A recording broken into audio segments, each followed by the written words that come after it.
Ladies and gentlemen, welcome to the Mostly Mavs podcast. I am your co-host, Caden De La Garza, journalism major at the University of Oklahoma with aspirations of being a Dallas Mavericks sports journalist.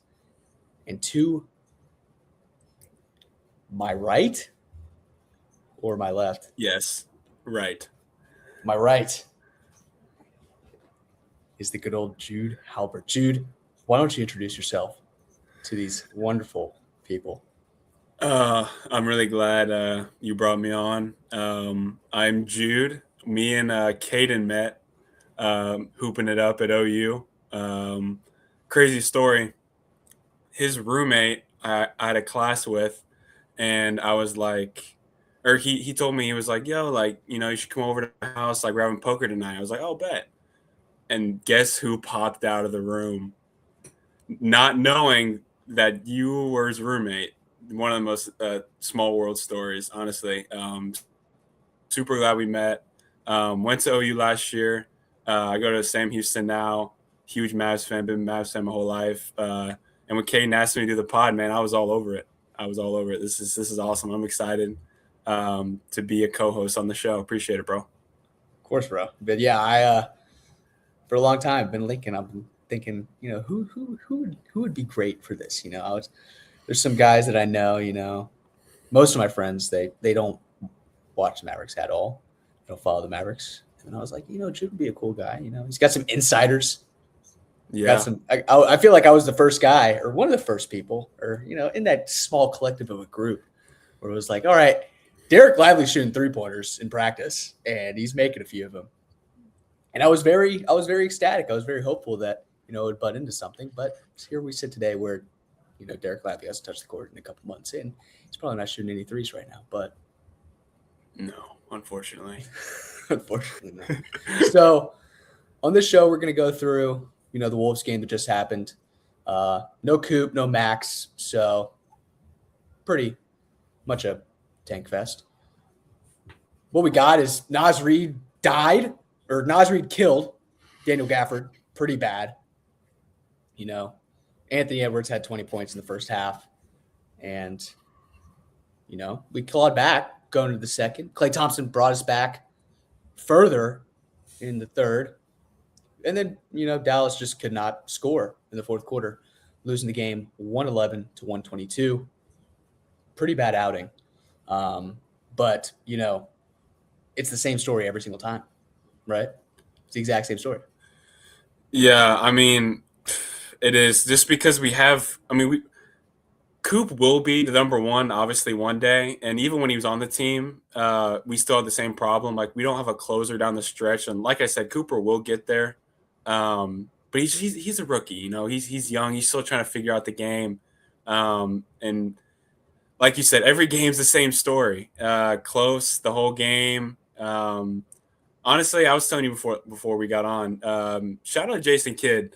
He has a lot of weird ways of going about what he does, but I trust it because I remember at the beginning of the season, everyone was like, "Oh, mad at him for playing Coop at point guard," and and nobody really understood it. And he just has a different process of how he goes about things. But what I will say to his credit is, like, most teams might not want to quit. I mean, all the guys that are out, we don't need to list them. We all know.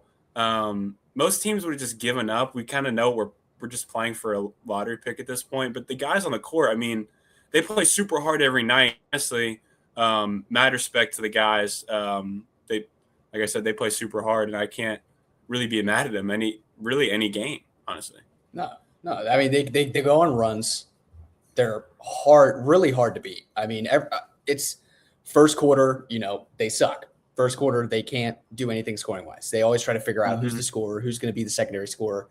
Either it's Najee or either it's Max that helps out Coop, or it's one of these guys. Klay will go on a first half run, Klay's a half guy. So first quarters are pretty slow usually, and then they come back somehow, go into the second half, go down again, and then they come back. It's literally the same story every single time. This is their 35th clutch game. They can't close. And I mean, they didn't have Coop or Max this game.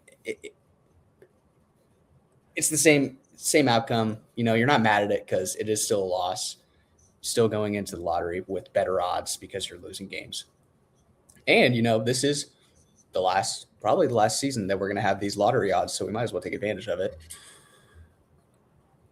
Yeah, I had a couple of notes from this game. I don't know if you want to go over what we were. I mean, it's not a ton. Yeah, it's not a ton at all. Just Gafford. I mean, just the same song and dance with injuries. Yeah.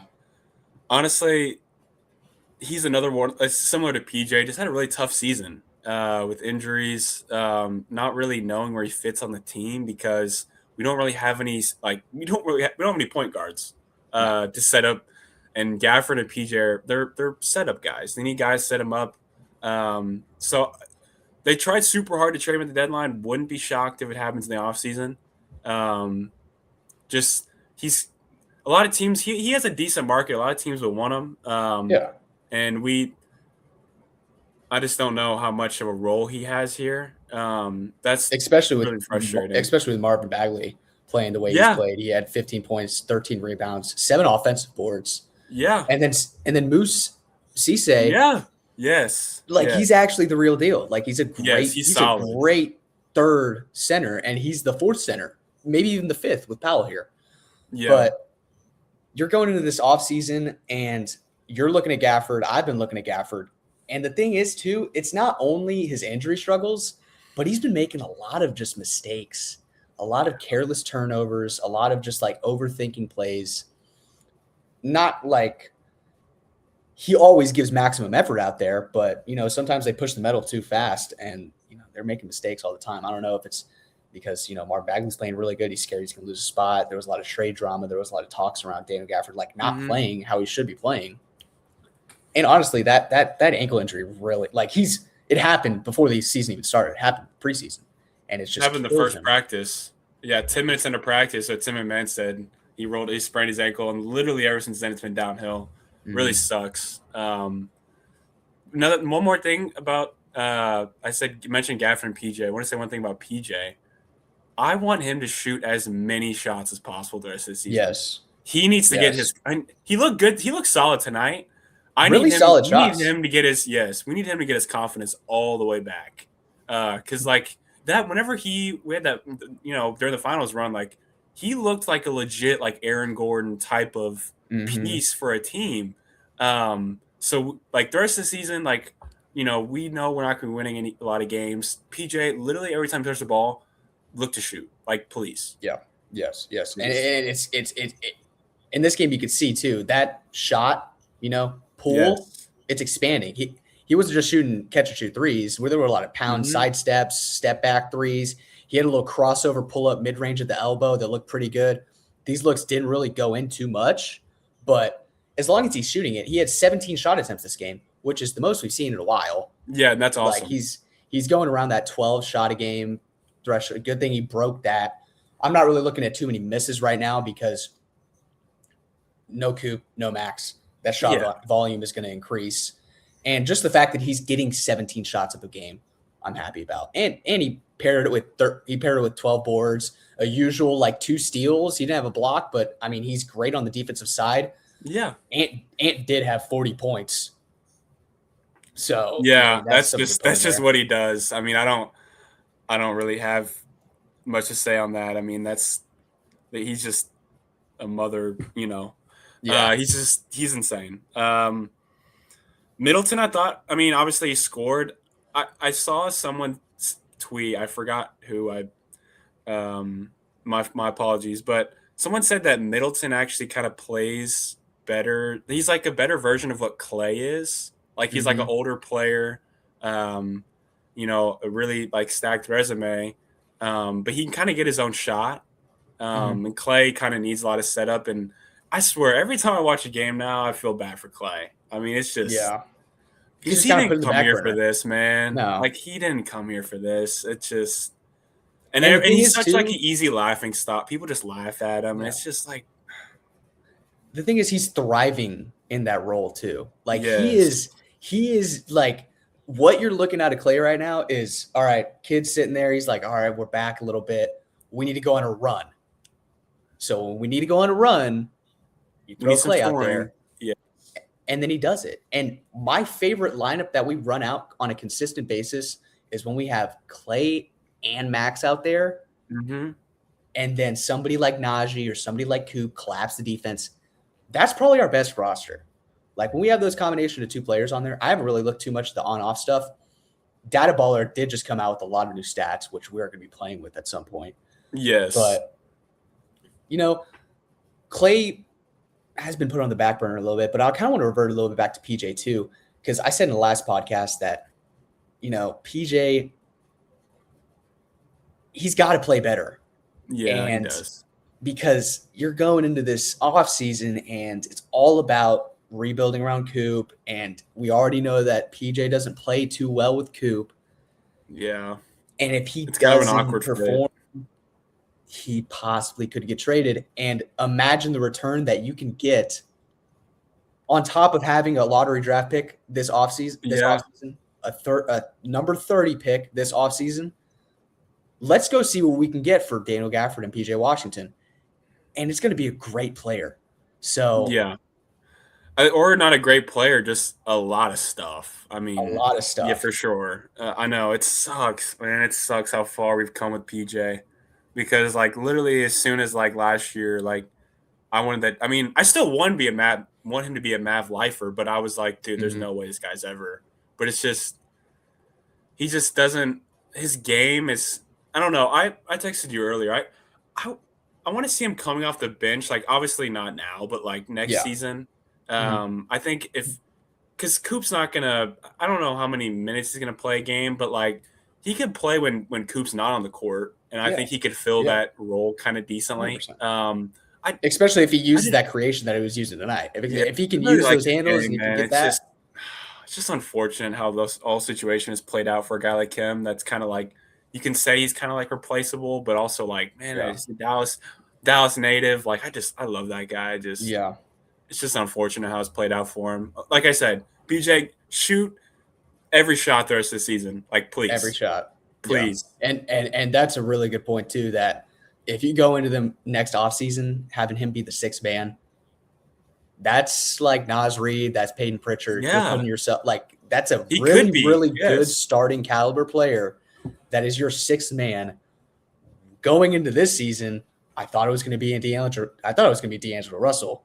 But I was like, dude, this team, if they had a super sixth man, they could freaking be dangerous. And of course, we didn't get to see the health. We didn't get to see the health come together to be able to see like somebody be a super six man. Najee kind of is, but we start him half the games.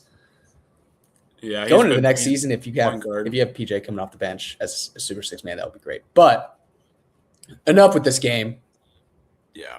Literally, I mean, I feel like we talked too much about this game because we probably did. Yeah, we probably did because it was just like, it's just kind of whatever. You kind of need losses, but good content for the people. Good Tyus Jones game. Good Tyus Jones game. Let's see Tyus Jones. What do we have? 26 minutes, 13 points. He had a rebound. That small stature got a rebound. Offensive rebound. Oh wow. Oh no, that one. No, we saw it. It just rolled to him. Oh, yeah, you're right. He's like, this is like a low key tryout because we said like for him for next season. Because do you see the reports that kid wanted him over Debo? Yeah. Then he didn't. Yeah. I mean, that's pretty low on the, It's part of Nico's vision. Mean, but yeah, it's tough. It's just all part of Nico's. We don't need to talk about Nico Harrison too much on this. We're kind of past that. No. But yeah, plus 11 on the game. He shot 6 for 10. He made a 3, 65% true shooting percentage off no free throws.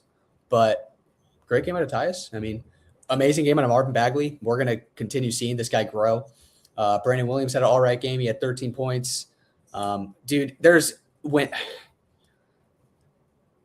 I am just sick and tired of seeing people guard Brandon Williams with the softest drop coverage I've ever seen and him not shooting a 3 off the screen.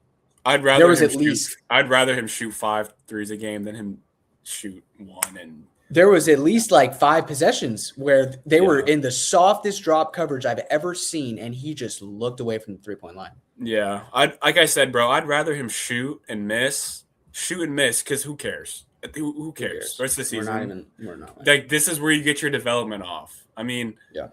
I don't know. I mean, we could go through it at some point, maybe not today, but like, how many players on this team are going to be on the team next season? Like, you literally could. I could. You could any say player everyone except Coop. That's literally the only one. Yeah. It's like, but the thing is, like, everybody on the team has a case to be on the team next season. Yeah, like, for sure. Caleb Martin has had a resurgence. He's playing really good. Yeah, he's solid. He's playing really solid. Brandon Williams, he could earn a contract, a mid-level exception. Marvin Bagley will probably be on this team next year. Klay Thompson, you're not going to be able to move his contract. Tyus Jones, probably. Daniel Gafford, maybe. Like, there's so many. I could see Chris Middleton being on this team as a mid-level exception player next year. Yeah, I mean, he's a bucket getter. I mean, I don't know. I'm assuming he wants to win at this point in his career, but he's already won a championship, so you don't know where a guy's head's at. No. If he likes it here, he has a relationship with J. Kidd. I don't know if that means anything at this point, but he looks solid tonight. I mean, we'll see what he does the rest of the season. But moving off that, we'll get into, of course, last week, news broke. Kyrie Irving is not going to be playing for the rest of the season. He's going to recover. It was a joint decision with Kyrie's staff and the Dallas Mavericks to forego the 2026 season and prepare for a championship contending. He's preparing to contend for a championship, as the report said. The report said that he's wants to contend for a championship next season. Obviously, glass half full or glass half empty on that. Luka Doncic was an all NBA first. Oh, yeah, 100%. I'm just saying, I don't know. I guess my brain has just been trained to be so pessimistic these last, what a word. Months. What a word, by the way. Yeah, appreciate Great vocab. Yeah. I don't know. I need to be more positive, I guess, but I'm the king of positivity. I mean, if you haven't learned by now, I mean, I was. Yeah, you are. I was hoping, about you, bro. I was hoping that, dude, who knows? Anthony Davis can come back. Kyrie's going to come back about the same time Anthony Davis does. I was saying that before the trade even happened. I was like, this team could, put it right there. Didn't happen, but, live for another day. Yeah, get well soon, Kai. I mean, just the ultimate pro. Just the type of dude that you want around. Again, similar to Middleton and the fact that he's already won. I don't know where his head's at with, I want to go win. Or he's like, hey, maybe – because this is the first time in his career that he's been to a team and they're like – he's really supported by the fans. Yes. And that might matter to him because it seems like he's at a different stage in his life. Obviously, I don't know him, but it just seems like that from the outside perspective. So, I don't know. I mean, God, I would love to see him next to Coop, man. It would just be – Yeah. And the thing is, I see, a lot of the argument around Kyrie Irving not staying as Maverick. I feel like everybody just defaultly reverts to Kyrie Irving's going to go to a different team. He's going to want to move to the bright lights of LA. He's going to want to move to a team that contends or something like that. What I see is he's been looking for a team to call home his entire career. Yeah. It didn't really happen in Cleveland. It definitely didn't happen in Boston. And he wanted out because of the media being terrible in Brooklyn. He wanted out. And he came to Dallas. And I remember a couple months ago, I wanted to look back and I watched his first press conference. Man. He was still in that Brooklyn mode. Yes. He did not want to be talked to at all. And then you look at him now and he's just the king of positivity. He loves it here. He loves the fans. He obviously made this decision hey, I just tore my ACL. I'm not even going to come back.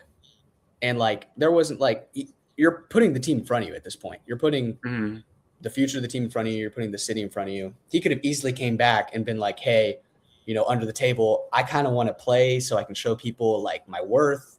And, if I could be a trade asset or if teams are willing to come for me. But no, he wanted to be shut down for the rest of the season to prepare for the next season. But, I like to talk about the rest of season outlook, what the offseason is going to look like, maybe some next season predictions, and who would we go after in this offseason? So what do you think is going to be happening by the end of this season? What's the rest of the season look like, TG? Do you have a tank thing on your soundboard? Do you have a? Let's see. Where is it? Media. Here we go. No. Oh, you don't. There we go. That's probably the most negative thing I found. There we go. Man. Oh. We're going to get some good stuff on here. Don't worry. Jason Kidd is going to be all over the soundboard at some point. Yeah, we'll figure it out. I don't know, man. Honestly, just the guys that we traded for, just kind of see what they got. A lot of opportunities for them, especially Bagley. I could easily see him being a backup big next year. And then for Coop, like, just to continue to develop. I mean, I was telling someone the other day, like, bro, like, his development from his first month in the NBA to what it is now, like, it literally looks like, I mean, he's probably a top 25-ish player in the NBA right now. So just continue to develop, like, similar to PJ. Just shoot whenever you want, get your game off, continue to adjust to the style of the game in the NBA. Also, a lot of rookies come in the league and they kind of complain about, like, the season being long. So we'll see how that, goes for him. But just that's all I really care about, man. Just the development of Coop the rest of the year and kind of see what some of these other guys, like if these Wizards guys, see if they have anything. Yeah. And do you think there's any worry that Cooper's not going to get this Rookie of the Year? Konkinev did have 33 tonight off of like 7 made threes. Yeah, I know it's a tough one. I think that's the main priority for this team. I'm gonna just keep it a buck. Get Coop Rookie of the Year. That's literally all that matters. Because just all the stuff that the organization's self-inflicted wounds, but just all the things that they've been through. They just need something positive, and I think that would be really cool for them because it shows that things are heading in the right direction, even though it looked really, really dire. But I mean, let me ask you a question, bro. If you call the Hornets GM, I don't know who he is. If you say, hey, we'll trade you Coop right now for Con, what do you think he's saying? Of course he's saying yes, bro. Yeah, 100. I mean, of course. The thing with Cooper, and I've said this multiple times, like, not only is he having probably one of the best, maybe the best rookie season we've seen in the 2000s era, he's coming in at a time where LeBron's leaving. He could be the face of the NBA realistically. Yep. And he's a generational talent. I look at Coop as a player that can really blossom into a MVP caliber player, number one player in the league, a team that you literally can build around in any. You could put him at the 1, you could put him at the 3, you could put him at the 4. You can build any team around Cooper, and it's gonna result in winning basketball just by the formula that you've seen from other players like him, like LeBron, like Shea. Like players that you can literally build a team around them in any way, it's going to result in winning basketball. But no, I mean, the only player I'm taking over Cooper right now, if you're a GM starting a league and it's a fantasy draft and it resets everything, the only player I'm taking over Cooper Flag right now is Victor Wembanyama, only because he's 7'6". Yeah. Like that's literally what it is. He's an alien. Yeah. He's an alien. Like, both of them are two-way freaks. Both of them have scoring ability. Both of them bring a tremendous upside on the defensive side of the court, and they have insane IQs. The only thing is one of them does all those things, but he's 7'6". Yeah, I was listening to your pod the other day, man. He literally breaks basketball teams. Like when you go into a game with Victor Wembanyama, it's not even basketball anymore. It's like you're just you're guarding him with two players at all times. Yeah, and you're not going in the paint on the other side either. No. It's stupid. That's I agree. Yeah. I agree. I mean, honestly, I don't really know what Coop's ceiling is. I don't even know what I probably would put his comparison as like a modern day, like maybe Kevin Garnett, just like Yeah. more like perimeter game. Now Yeah. his defense is kind of like slacked a little bit, but I will just say it's just Mhm. because I mean he's a rookie. I mean the offensive And load is pretty insane. But he's like the you see primary and his flashes, yeah. you Yeah. see flashes where it's like, oh my god, you know. Yeah. Yeah. Like I'd say like a modern day Garnett with also like some Kawhi. Yeah. It's kind of the vision that I see Yeah. with that.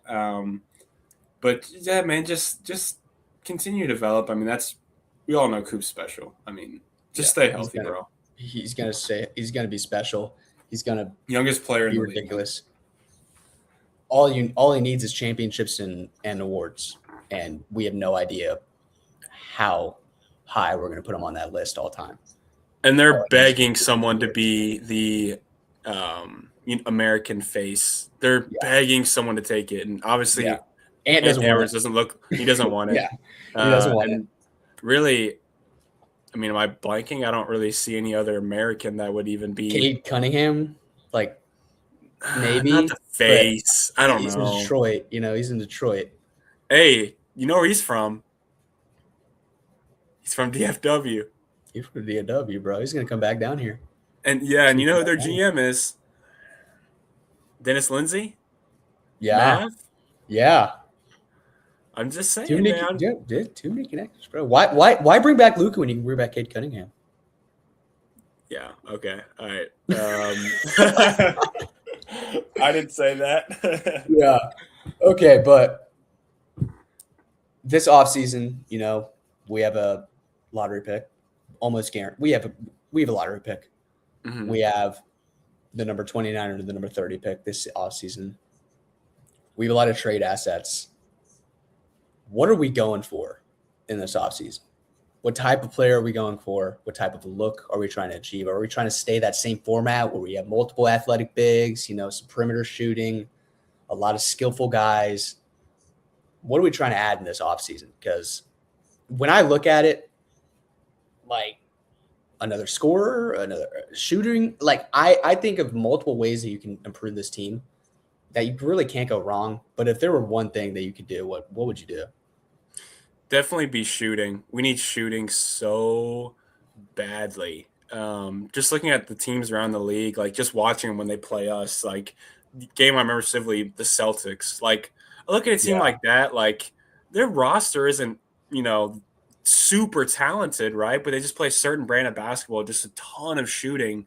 That's really kind of the style that, or not the type of players that we need. Like we just we need shooting, and then do you think we should add another point guard? I think we need another point guard as well. Like obviously I you have would. Kai, but you don't. I don't know. Do you trust Brandon Williams? I don't know. It's tough. It's tough, man.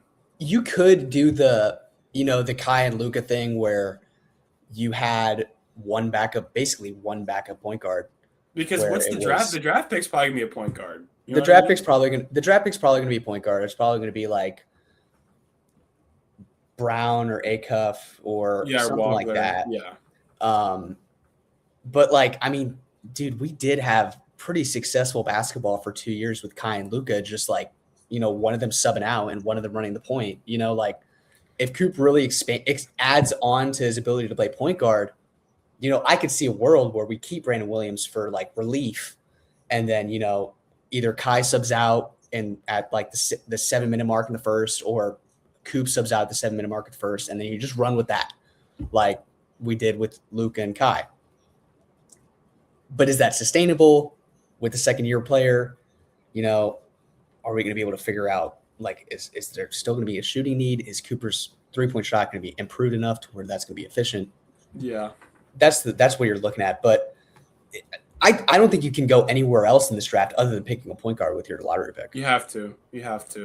Especially with Kyrie. Yeah, especially with Kyrie. And I think, like I said earlier, he's the ultimate mentor, dude. I mean, like, he's the ultimate person that you want to develop, your draft pick. And I don't know. Like I said, just Tyus Jones. I mean, Brandon Williams. I don't know how sold I am on them. Do you like You know, Nemby? Do you think Ryan can flourish, or is he I think still because he's okay. You said rest of the season. He's a guy they need to have out there all the time. What's going on with him? Why didn't he play tonight? Is he injured or just are they he's saving his still? games? I think they're saving his game. I mean, I was actually thinking about this earlier.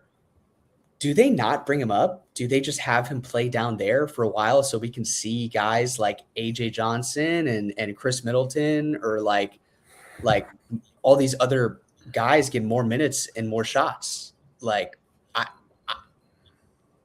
if they would have brought those guys up, they would have probably done it by now, or they would have played the rest of their games and not sent them down to the G League already.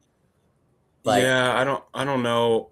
That's one guy that he has to be on the floor. Like we need to see him out there. I don't know. I'm just not like super sold on him because just small guards in the league now, it's just super hard. Unless you're like a magician like Kai or like Steph Curry. One of those are Peyton one Pritchard, of ones. like, Yeah, yeah. like super scores. Yeah, I don't know. Like I said, off season just need to really bulk up the shooting. I don't know. We need to figure out a GM situation first. I mean, before any of that. Yeah. I've got Matt Riccardi's yeah. number. Really? I could send him a text, Maybe, Really? Maybe get a fund for, maybe put me up there. Huh. Wait. Yeah. Honestly? You think so? How did you get his number? Family friend. Oh, okay. Fair enough. Had a little chit chat with him, but he's fair enough. Seems like a really good guy. DFW native. No, dude, he's a real good guy. Went to Plano Senior High with my mom and dad. Yeah. He's a cool guy. I mean, he worked his way up all the way from Brooklyn to where he is now. From behind the bench, by the way, from behind the bench to the front office. And I mean, he did make, that Anthony Davis trade, I really liked it. I thought it was a great. I thought that was more than that was more than I thought we were ever going to get. Me too. I thought it was literally just going to be that one that you talked about with the Hawks, like Porzingis, Newell. Because I would have been like that. This was way better than that. Because we got more flexibility. We got off all of our bad contracts, like bad. Literally every single one of them. Like contracts we have now, like we don't have any more bad ones. Got like some like rotational players that maybe could play. Like obviously they don't have anything special, but like that was a super good trade by him. Now I don't know what Dumont's got going on. Obviously, he fumbled the last situation, but I don't think he's messing around. I think he really wants to get someone in here, and I think I do want someone with experience, just because of how the last situation went with the guy with no experience. Maybe out of the OKC tree, out of the Celtics tree, out of the San Antonio tree, somebody out of that. I mean, I mean, going into it, Riccardi, I mean, he's made a good move. It looks like made a good case. Yeah, he has the warning of what happens if you make a terrible trade with him. But yeah, I mean, the contracts that we have right now, none of them are really bad. The only bad contract that I really see is kind of Clay taking up $17 million next year. But it's a 1 year left, right? It's expiring. It's 1 year after this. But then you have, you're going to have Brandon Williams off your books next year. You're going to have $33 million of Chris Middleton off your books next season. You're going to have $7 million of Tyus Jones off. We're obviously going to re-sign to Dwight Powell.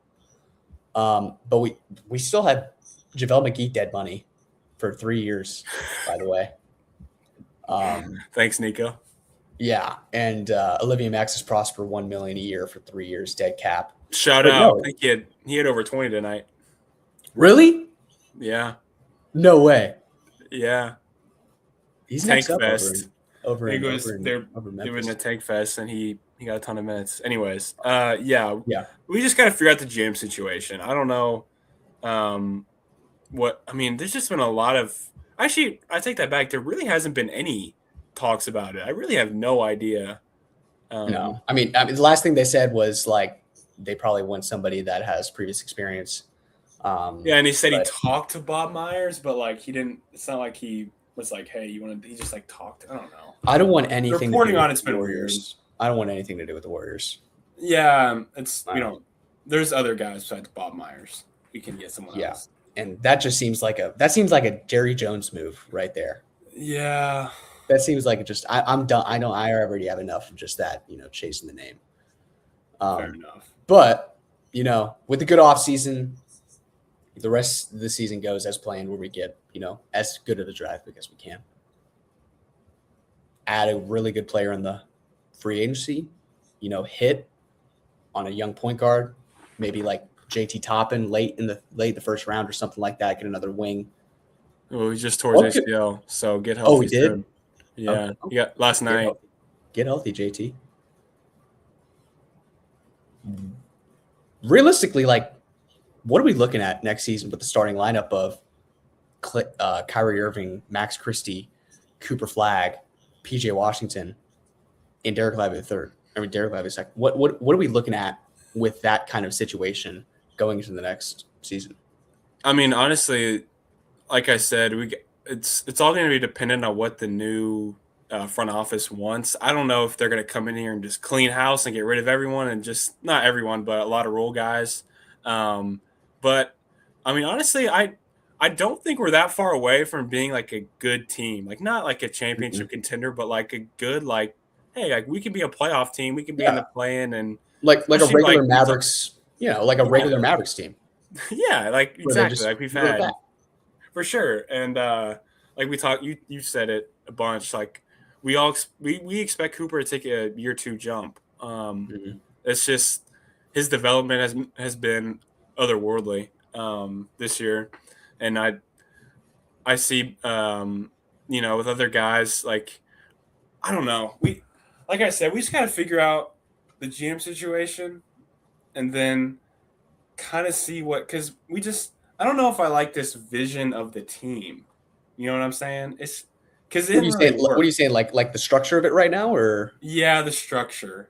I'm not saying we need to sell everyone, but I just think whoever comes in here needs to take a really hard look and be like, all right, well, is this guy going to fit around? It's all about Cooper, obviously. Yeah.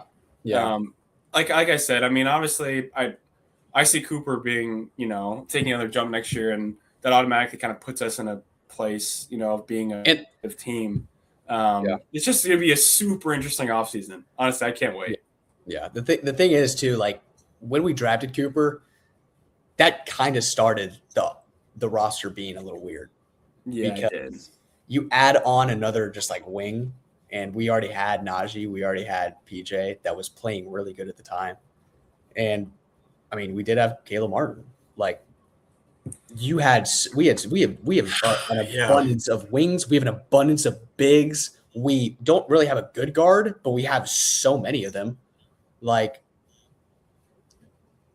it's probably going to be a clean house. I don't think it's going to be on the scale of sending bigger names, but I think they're going to move like a lot. They're probably going to move players like Caleb, package up some guys like Tyus. Everyone's gonna be shopped for sure. Everybody's going to be shopped and looked around. And the two highlighted names on that list are probably Daniel Gafford and PJ Washington. Yeah, unfortunately. Unfortunately how it is. Yeah. All right. Well, would you like to say anything else? Would you like to let these people know anything else? No, I think this is going to be a regular occurrence, and like I said, man, I really appreciate it. Always down to talk Mavs. I think this is going to be really fun, bro. I'm excited. Dude, it's going to be great. It's going to be great. Well, thank you for watching the Most of the Mavs podcast. I've been your co-host, Caden DeLagarza, and with my other co-host, Jude Halbert. We bring you Game Time Reporting. We're going to bring you a weekly pod, more pods than usual now. And yeah, stay tuned. Hopefully we'll have another thing out next week. And yeah, I will catch y'all later.